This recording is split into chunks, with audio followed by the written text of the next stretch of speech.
What's up YouTube? Today, I got something a little different for you all. Today's video is going to be my impressions about an indie horror game that's in the works, and that game is called Airtight City. Now when it comes to horror games, my favorites are Dead Space and Resident Evil, and this game is clearly inspired by both. And even though it's a little rough around the edges with bad translations here and there, stiff animations and other small things are a little annoying, even with all those faults, this short 30-minute demo shows more promise than most horror games I've seen nowadays. Let's get into it. Similar to Dead Space and Resident Evil, this game has the over-the-shoulder perspective, but in terms of combat, it leans more into the Dead Space side of things. This game employs dismemberment as a mechanic. The enemies of this game, these weird monster dudes, are capable of regenerating. So when attacking, you are committing to that fight, because if you take too long, you'll heal from all that damage. So far, I haven't seen the extent of how this mechanic will be utilized, but at the moment, it's very similar to Dead Space, and that's fine by me. The overall controls are similar to Resident Evil 3 Remake, even featuring the dodge mechanic, just a little more sluggish and cumbersome, but I feel like that's by design. Shooting feels good. You get a handgun and a submachine gun, and they feel good and satisfying to use with the little ammo you have. But besides shooting, you have this unique ability called the Spirit Blade, and it's like a psychic blade attack that can easily remove limbs, and it does massive damage, giving another facet to combat that doesn't require ammo. And of course, you can do the old Isaac stomp on the enemies.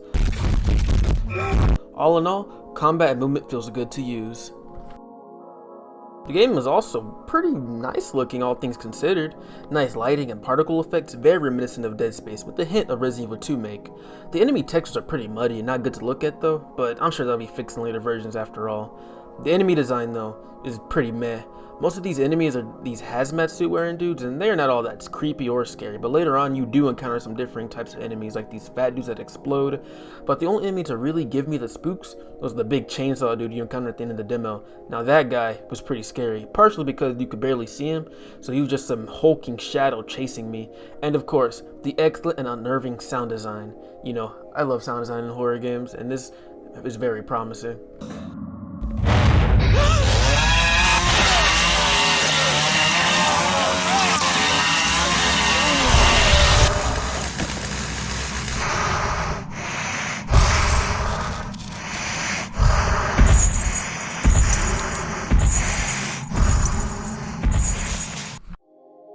The demo clocks in at around 30 minutes, but I have a good feeling about this game, and I urge anyone who can to give it a try. You can find it on Steam. I will provide a link in the description.